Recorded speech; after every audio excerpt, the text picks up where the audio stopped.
可能咧我過自己 concert， 緊張過自己 concert， 即係好似見證住佢第一個演唱會，即係我喺台底望住佢咧，跟住之後頭先喺台上面唱，哇！呢個呂爵安喺台上面自己一個人企喺度有一個演唱會啊！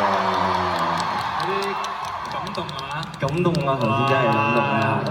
跟住之後個人係好緊張咯，唔知點解，真係好緊張。Oh my god！係啊，其實佢仲緊張過我啊，我覺得。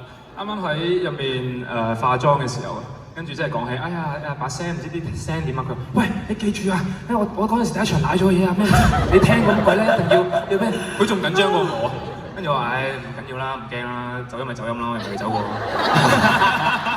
唔得啊！你始終而家咧，即係人哋真金白銀入場買票。可能佢真金白唔係想聽我唱歌咧，聽你搞笑啊嘛！不過啱啱我想講啱啱我開頭唔係喺度唱，唔知揾緊咩嘅，我揾緊我 earphone 喺邊，原來一路掛咗喺度，忍唔住笑。係咁我死啦 ，earphone 喺邊啊？係咁炒，好嘅。我上次都係咁啊，唔使緊張啊。黐咗膠紙原來。我有經驗啊呢個。係啊，好開心今日即係請咗阿 J 做嘉賓啦。咁點解請阿 J 做嘉賓咧？其實好簡單，諗唔到邊個咩位？同埋同公司唔收錢，照收。唉，講笑。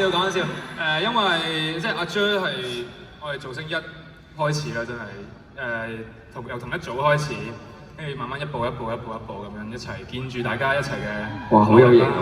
喂，造星嘅時候見唔到佢着呢啲 DP 嘅，係啊，大家有冇見過？你造星都冇咁肥啦。嗱，呢啲要強壯，你唔識㗎啦。人體上升之鬼啊嘛。係啊。喂，好啦，其實咧，我今日即係除咗想同佢分享呢個舞台之外咧，其實我有一個好認真嘅願望，想要求阿 J 幫下我嘅。係咩願望咧？就係其實我有一首歌咧，好想同佢合唱。係咩嚟㗎？你一定識唱嘅，因為係你自己歌嚟。係啊。咩我之前合唱過㗎咯喎，係咪啊？唱過冇合唱過呢一個 version 喎。我好想現場玩一次喎。嗱，都話第一場正啦。